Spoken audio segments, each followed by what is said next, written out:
Welcome to Burnout and Beyond podcast. I'm your host, Victor Bartley, and in this space, we explore burnout intervention measures in the lives of people. Burnout syndrome is not anything new, but has been an existing pandemic within mainstream culture. Leaders in various industries have faced this in silence, but we want to encourage every listener that you are not alone, and burnout is an invitation to begin again. Today's episode is a courageous insider with the vision caster and clarifier, Seth Yelorda. In this conversation, Seth shares the journey of a professional pivot after a bout with burnout, confirmed with greater clarity is calling. Join the conversation as we grow beyond the burnout with Seth Yelorda.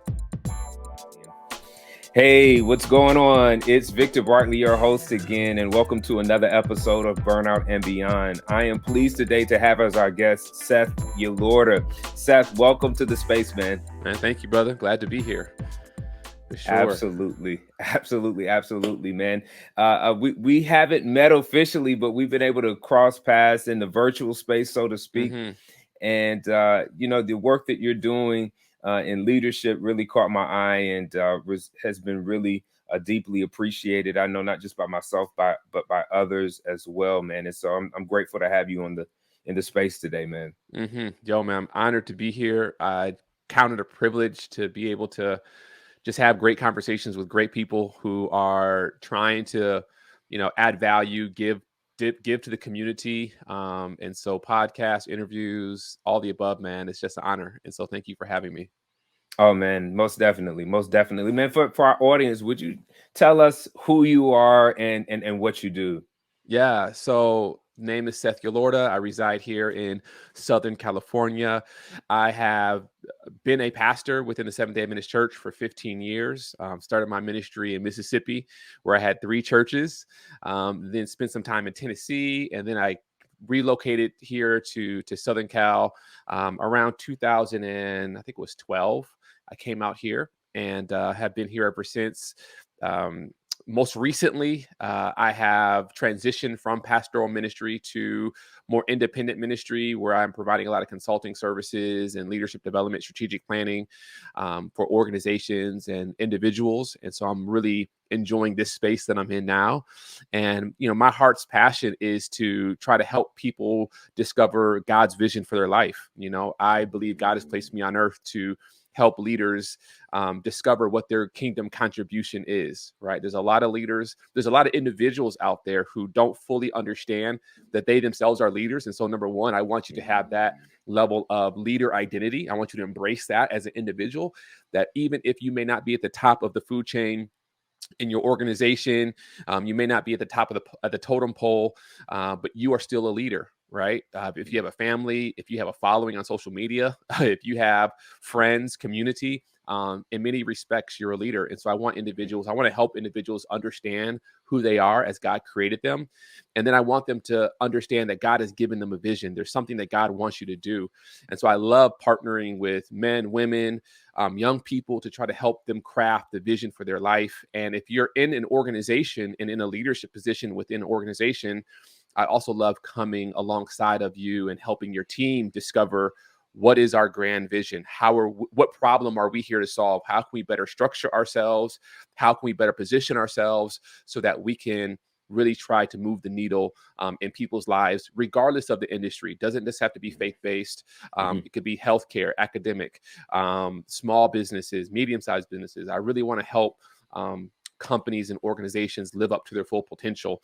And so that's what I'm doing, man. I've started a company called Vision Clarity, and our whole goal is to touch 1 million organizations. And God has given us favor to begin that process. And so I'm just honored to be able to speak to your audience today and hopefully bring some vision clarity to them just the same. Absolutely, man. Absolutely. No, I absolutely love that, man. As you're dealing in the space of leadership, how are you seeing burnout connected to leadership? I know that you're doing some deeper doctoral work as well. Share with us a little bit how burnout and leadership intersect. Yeah, man.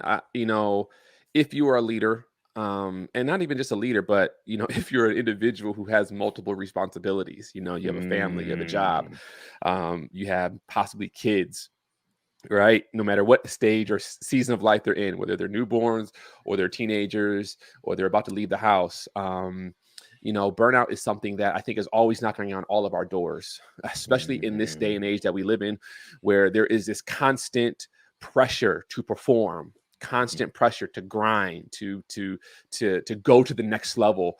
A lot of times we feel that the only way for us to succeed is to burn both ends of the candle.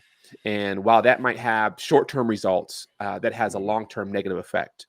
And so I think as leaders, we especially feel the pressure to lead our organizations, to lead our teams, whether you're a pastor, to lead your church. There's a lot of pressure. I know upon pastors, specifically within this pandemic season, where you may not be as comfortable or familiar. Your church may not be as equipped to navigate that virtual space. Mm-hmm. And so you're just kind of struggling along to try to figure it out, and you're struggling, bottom line. And so as a result, you're just spinning your wheels and you don't feel like you're going anywhere. It's almost like a car at the drag race, at the strip, where when they first start, their wheels are spinning but they're not going anywhere. And if you do that long enough, it's called burnout, right? You'll burn the tread off your tires, and you'll burn the tread off of your energy, off of your mental health. You'll burn the tread off of your physical health. And burnout is when you just have nothing left, right? That you have nothing left to give. And as a result, you have to go into the what do they call it? It's not the cockpit. What's it called? The pit. The pit. Yeah. They got to pull you over, man, into the pit, Yeah. and to put some new Recharge tires, you. more gas, Yeah. change your suspension, to get you back in the race. And so so burnout is something that I think is always knocking at the door of leaders. And so we have to be aware of who we are, the pressures that are upon us. And, we have to do everything we can to protect our peace, and so Mm-hmm. rather than being forced to pull over and be sidelined because, you just physically, mentally, emotionally, spiritually can't go forward, we have to, as leaders, we have to be aware of how much left we have in the tank. And we have to make periodic stops along the way to make sure we're refueling our souls and keeping our energy levels high so we can continue to, run the race that's before us. Man, I know I absolutely love what you shared. That analogy of the drag racing or car racing, and the tires and burnout. I love that aspect that you added to the conversation. In the work that I've done in researching burnout, one of the elements that can trigger it or be a cause for it is lack of meaning for life and purpose. And so, I find it very interesting. I saw a post that you shared in your transition from your previous congregation into the consulting space, and you were clarifying in the video. You spoke specifically about your call and the specific role that you were particularly pursuing, and I thought you did a phenomenal job of articulating for the listeners the connectedness and at the same time the difference between them. And so I just wanted to learn a little bit more about your transition, your professional transition, as you shared recently. Yeah. I'll start by saying this. I believe that God ordains all of our steps, right? I don't believe anything happens by chance. I think that all of our steps are ordained by God. And I also believe that if you are open and sensitive to the Spirit, He will speak to you years in advance about where He is leading you. You won't have all the details. It won't be fully clear, but you just get a sense in your spirit, like, I just feel that God is leading me in this direction. Like, this is going to be the path, the trajectory of my life. I think all of us have access to that level of foreknowledge if we're open to how the Spirit is leading us. So when I started ministry 15 years ago, I knew in my spirit, I just sensed that God was saying to me, you are going to be a pastor for now, but you're not going to be a pastor forever. Like, I didn't know why or where that came from, but I just kind of felt like this is where God has me right now, but I don't see myself retiring in this role, right? And there's nothing wrong with retiring as a pastor. I think that we need men and women there are many great men and women who have been called into that formal pastoral ministry for their life. We need it. We love you. God bless you. We are here to support you. my unique journey was that I always felt like, you know what, I'm here for now. I don't know what the next step is, but I do feel like at some point God is going to move me into a different role. And so along the way, I just started to follow my passions. I started to sharpen my sword. So when I was in pastoral ministry, I went and got my MBA because I was really interested in the administrative side of ministry. How do you actually run an effective ministry? How do you run a church from the not from the pulpit, but from the boardroom, right? What does that look like? Getting my MBA opened up the door for me to become an executive pastor at the Mount Rubidoux Church back in 2012.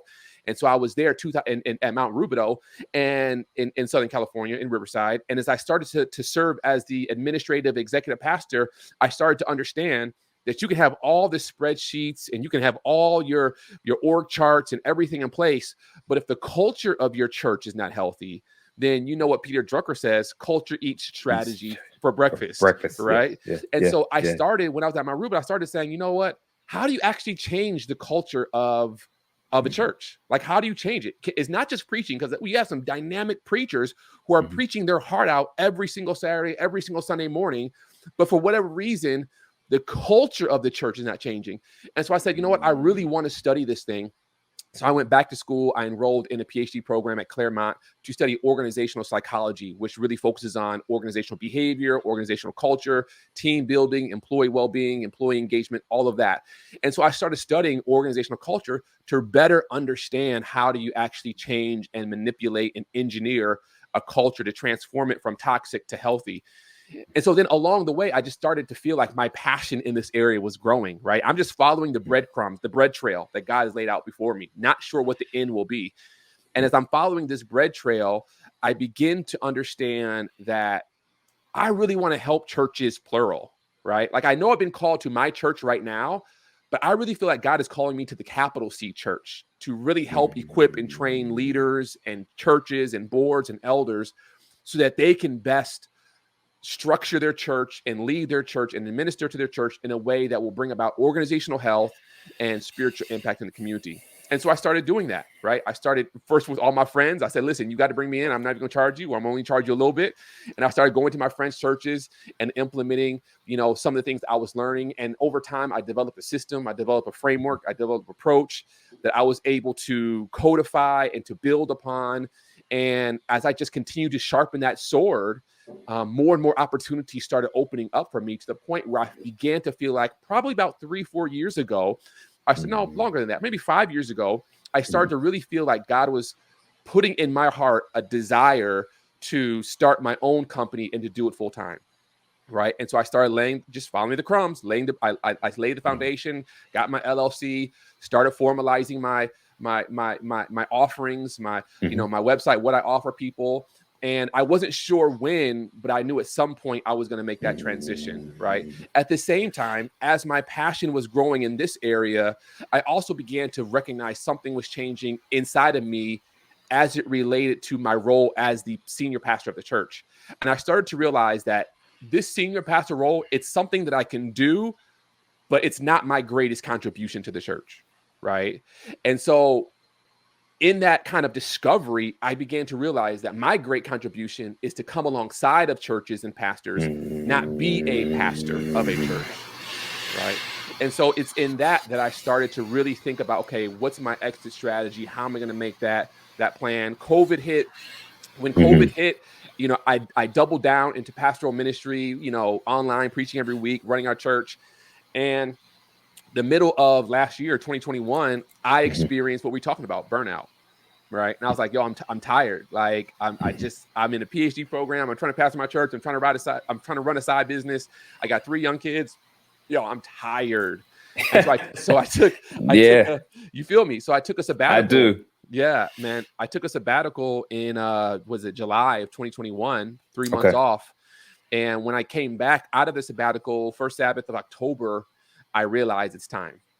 It was time for me to make that transition. Love the church I was at, but I just realized that God was saying, okay, Seth, now's the time.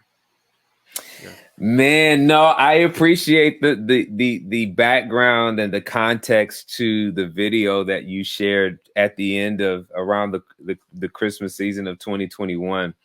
And no, that's absolutely powerful, because there were a couple of things that you shared in that I wanted to kind of just comb back over again. And you emphasize the freedom to acknowledge what was actually in your heart.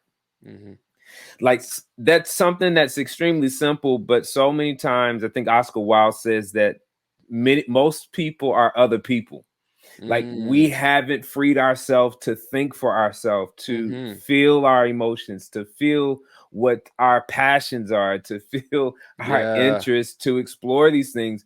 And so that was something so simple, so basic, but something so integral to the actual journey of exploring one's purpose and clarifying that thing, man. Yeah. That was powerful, man. I thought that was absolutely powerful. Was that something that you've always had, just kind of that freedom to, hey, like, this is what I want to go after, this is what I want to do, this is what I want to pursue? Is that something that's developed, or was that always kind of a part of your journey? Heck no, heck no, bro. Okay. Like, I mean, we in the Matrix, brother. Yeah. Like, Yeah, man. like Yeah. at some point, there's an awakening, and you begin to realize I can either keep taking this red pill or I can take the blue pill. You know what I'm saying? Like, that's the reality of it. It was like fire shut up in my bones, and I felt like I can't really pursue my passion. I can't really go after what I feel my great call is, because I am pastoring this church, and my primary responsibility has to be pastoring this church. And this is not something that the conference said to me, so I don't want to make it sound like it was their fault. It was just a weight that I think I tied around my own neck, which was feeling as though I can't pastor and pursue this goal at the same time. And so there was a lot of things, like me launching my podcast. I just feel like I can't launch this podcast while I'm pastoring this church. Like, I felt like I can't do these things. There was just something internally that would not let me. And so I almost felt like I had to, in order for me to really thrive in this area, which with vision clarity and stepping out, I had to leave where I was. Now, that's not everyone's story. There's some people that that's not their issue, right? They'll do both very easily, right? And there's no hangups. And so if you have that freedom of conscience, man, God bless you. Go forward, right? Absolutely. But for me, for some reason, I just wrestled with that, right? Okay. Feeling like internally, I couldn't do it. And so it was almost like I had to step out in order to step fully into what God had placed in my heart to do. No, that's so powerful, man, that there are voices that communicate deeply into our lives that are both audible and inaudible. Mm-hmm. And so, like, as you're sharing, like, some of it is just my own thinking. Yep. And then sometimes it can be the subliminal messages of what the culture around you has codified. Yeah. And so, man, sometimes, and it's not always easy differentiating between the two, or seeing the intersection of them all the time. Yeah. And so, man, I'm really blessed by your work of reflection. And I believe even our audience that's listening, there are people that are going through, that have been sensing what you have identified as, I knew early on, this is where I knew this was the direction. I didn't know quite where it was going to go, but I've been sensing that direction. And some people have already begun the first work of burnout by resisting what has been placed in them. Yeah. Yeah. So your agreement with it is what has propelled you, but so many people live resisting to what has been clearly communicated, and keep asking for clarity, and it's like, it's been told to you. It's been told to you. Let's hold on to that a little bit more, man. So that's absolutely powerful. Now, when you were in school for pastoral ministry, was there kind of a moment that clarified that leadership development and training was? And I guess, I know obviously you didn't have necessarily the verbiage for it back then, but was there something that happened that kind of made that aha moment, that opened up the light for the path?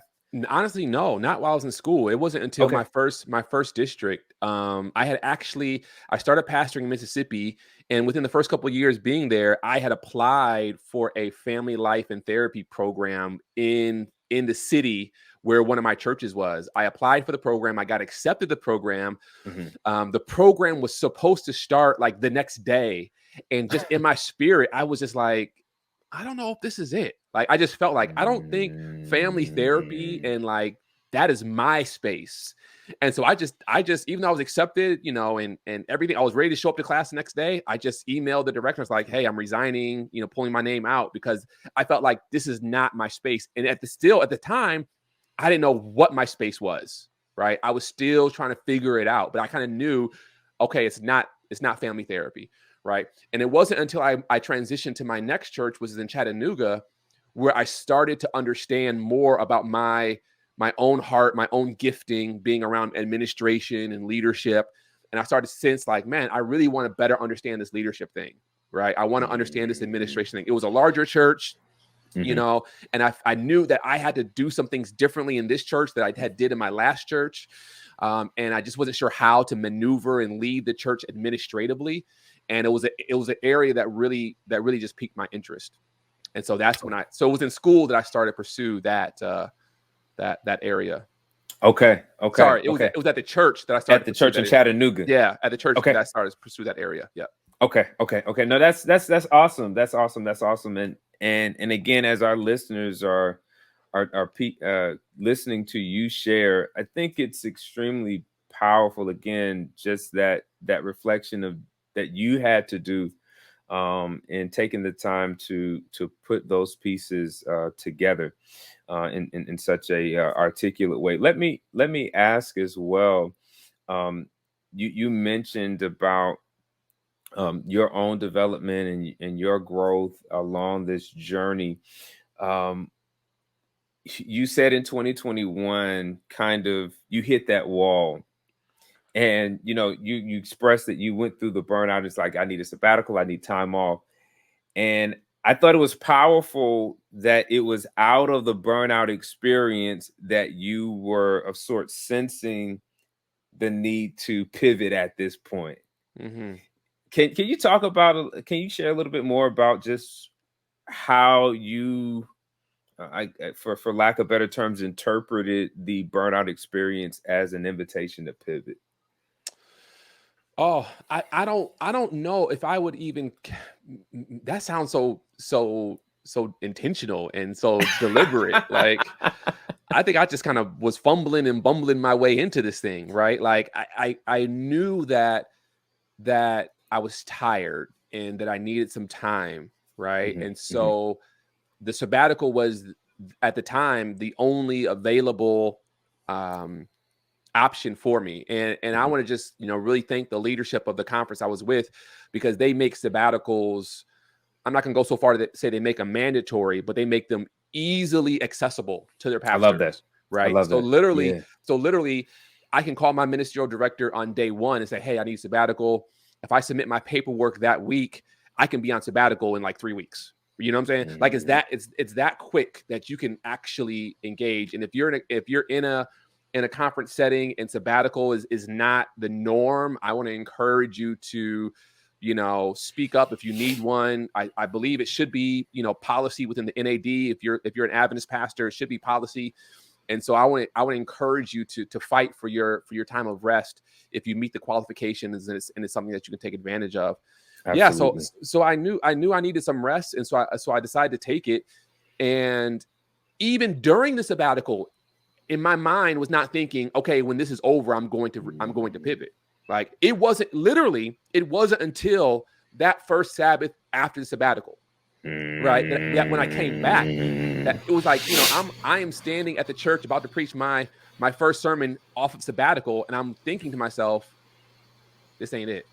Like it's time, you know. Wow. You know, Wow. Wow. yeah. And so I think maybe some of that is just, when you get away with the Lord, you take some time, some rest, the Lord will begin to speak to you. And then when you Mhm. transition back into your workplace, you realize I'm not gonna go so far to say I've outgrown this space, but just like there's something has shifted inside of me. The alignment isn't there. The alignment isn't there. Perfect. That's a perfect way of saying it. Yeah. No, that's powerful, man. And it's kind of funny. One of the things that I often kind of encourage clients and others that I work with to see is that burnout obviously can take so much, but sometimes it can help us see something that we probably might have been resistant to outside of this very uncomfortable experience. And as you said that about standing up in the pulpit, I almost had a vision in my mind of you standing there and just kind of wrestling within yourself while you have something prepared to share with the people, like the emotional turmoil that you went through in that moment. Can you share a little bit about that? Honestly, it's only happened one other time. There was one time in my first district where I was standing up, and I'm not going to tell you what I was preaching, but I was preaching a unique message that is a unique message to the Adventist faith. Okay. And literally while I'm preaching it, in my mind, I'm having a conversation with myself saying, Seth, this makes no sense, like what you're saying right now. Man. Right in the middle of the sermon, and if you don't know pastors, we have these conversations with ourselves while we're preaching, right? Absolutely, absolutely. And that was the conversation I was having. Like, what you're saying makes absolutely no sense, right? So that happened, but this time, literally, I'm in the pulpit talking to my congregation, and it's just a conversation I'm having with myself, saying like, it was just like, it's time. I mean, that's really the dominant thought in my mind while I was preaching. It was like, man, it's time. Like, it's time. Wow. Not getting any younger. God has given me a burden, a dream, a vision. And let me just say this, right? Let me just say this about dreams. I believe that God has given all of us a dream, right? Now, all of us haven't, it's almost like when you get a dream at night, you wake up, you can't remember it, right? Or some of the details are kind of foggy. I feel like that's for most of us. We wake up, we're living our lives unaware of the dream that God has given us. But if we would just stop and sit and listen, just like he gave Joseph a dream in Genesis, and while Joseph didn't fully understand the meaning of the dream, right? He saw the images, he saw what was taking place, but it didn't make sense to him. He didn't understand the meaning of it until years later when the dream actually came to pass. I feel like God has given each and every one of us a dream that we have to just find space to sit and just to hear his voice. And it might not happen immediately. It's like my daughter who's trying to hear the voice of God. My 7-year-old daughter, she's trying to hear the voice of God right now. And she's like, every night I pray, I don't hear God speaking. God is not real. Why doesn't he talk to me? Right? I hear, like, this is what the conversation she and I are having. I'm saying, baby, you just got to keep sitting with him. Keep sitting with him. Keep sitting with him. Right? Yeah. I think for many of us, we have to just keep sitting with God. And if you sit with him, he will begin to reveal to you his plan for your life. The passion that he's birthed within you, it will begin to come alive. And it's not like, oh, God, if I sit too long with God, he's going to call me to be a missionary in Africa. Man, listen, I think we've all kind of had that fear that God's going to call us into the unknown. But I think more than God trying to call us into the unknown, God wants to call us into what he's already placed within us. He's placed something within you, and he wants to call you into that so that you can live out the dream that he originally birthed in you. And so we have to sit with God. And when you sit with God, he'll begin to unfold his plan for you. It'll become clear, like the rising of the sun. The longer you wait for it, the clearer it gets. And then you begin. I love that. And this is where you play a role. You have to begin to make choices that will align with what God has called into you. And if you don't make those choices, you'll begin to experience what we're talking about now. This misalignment, this burnout, right? You're kicking against, Saul, you're kicking against the grain, right? Yeah. You're resisting the call of God and the dream of God for your life. And so, yeah, man, that was my moment. I've always been aware of the dream of God for me, but I haven't always had the courage to pursue that dream. And even now, on the other side of it, it still requires courage. It's not like I've arrived. No, it still requires a daily dose of courage and faith to continue to pursue the dream that God has placed within me. Oh man, no, I love that. I love that. The courage, the clarity that's all a part of the journey.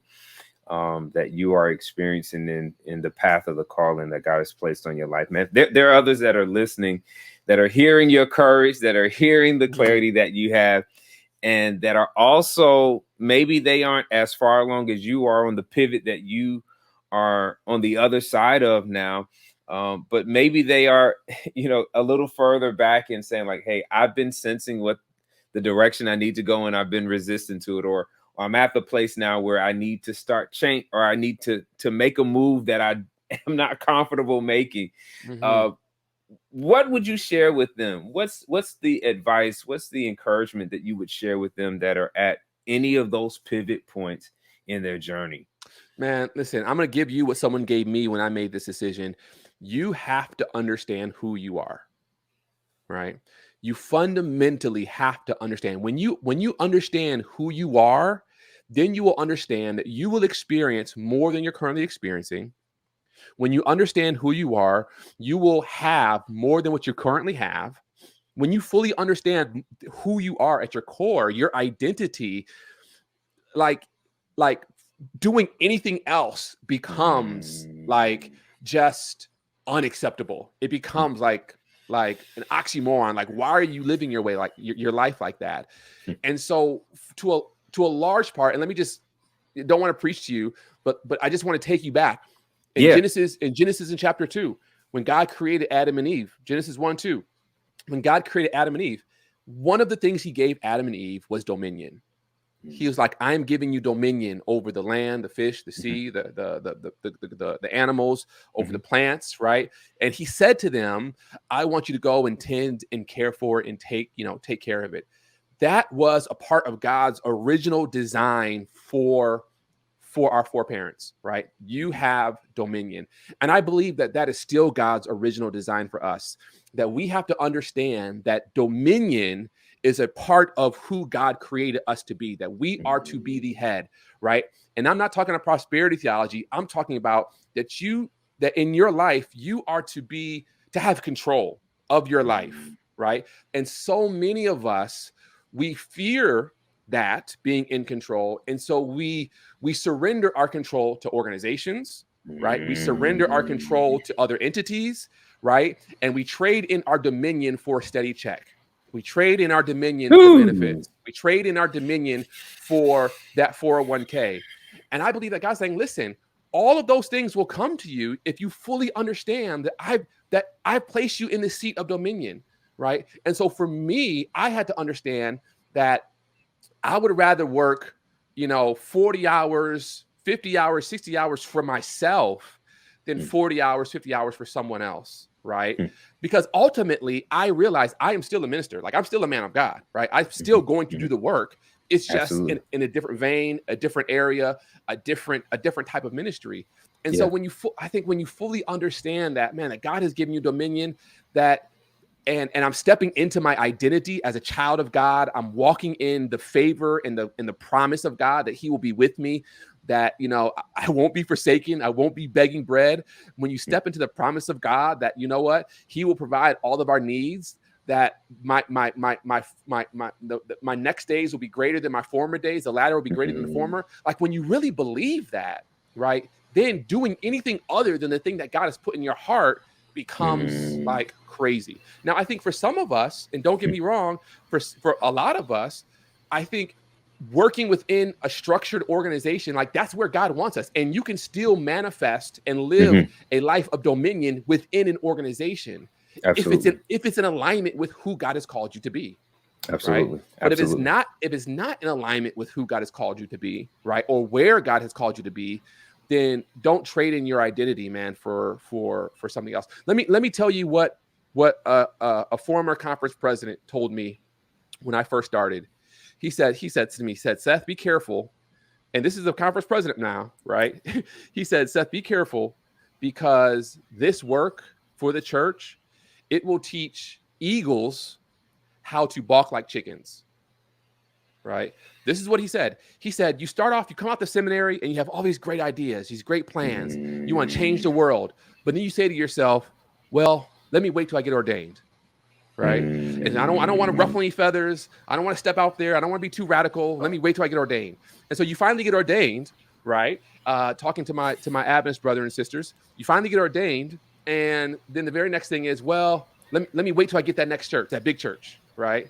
Before I start ruffling any feathers. So you finally get that larger church, and now you say to yourself, well, let me wait until I get to the office, right? Let me get to the office, right? And so you wait to get to the office, and you get to the office, and now you're saying, well, let me wait till I get to the C-suite of the office, right? And you finally get there, and by the time you get there, all the fight is gone, right? By the time you get there, like this is literally what a conference president is telling me.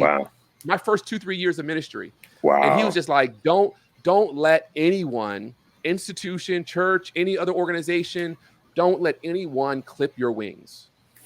Right? God has called all of us to make a great impact in this world, and we have to be willing and courageous enough to step out there, whether that's to ruffle some feathers within the organization, to step outside the organization and fly on our own, whether it's to try to work within the organization to change some things, to really move the organization forward, whatever it is, whatever your call is, don't let anyone clip your wings, right? And I think many of us, we experience this internal burnout when we feel like there's more to us than what we're currently experiencing, and it's just frustrating, and you just get tired. Right. I posted on Twitter the other day, man. I said, working hard for something you don't care about is stress. Working hard for something you do care about is passion. Yeah. Right? And so we got to make sure, man, that the work that we're doing is something that we care about, and that we're not afraid to just to fly in the identity that God has given us. Oh man, Seth, you've inspired us, man. You have inspired us, and your story, your journey is appreciated, and an encouragement to continue to move in the direction where it is clear, but also where courage is calling you to come higher. Yeah. Man, this has been great, man. Just before we go, man, share with our audience how we can connect with you and learn more about what you do, and even, as you said, to bring you into maybe their organization, or even work with them and their team to have that vision clarity. Yeah, man. Listen, so you can always go to my website, visionclarity360.com. And there you can get in touch with me there. You can follow me on Instagram or Twitter, Facebook. Seth Yelorda is my username for most of those accounts. Have a YouTube channel as well, where I release videos from time to time about organizational growth and leadership and different topics along those lines. And I'm like you, brother. I'm just trying to add value to this world. I'm trying to help equip some people, men, women, ministers, faith leaders, nonprofit leaders, anyone who is in a leadership position and is trying to figure out how they can lead themselves better, how they can lead their teams better. We're brothers in the fight. So I appreciate what you're doing here and for having me on. And to those who are listening, man, just be encouraged. Like, wherever you are right now, you're not alone. Others have been there and they've overcome. Keep pressing. Don't give up. Don't throw in the towel. Get in your prayer closet. Just seek the face of God. Get a therapist. Talk it out. What I'm saying?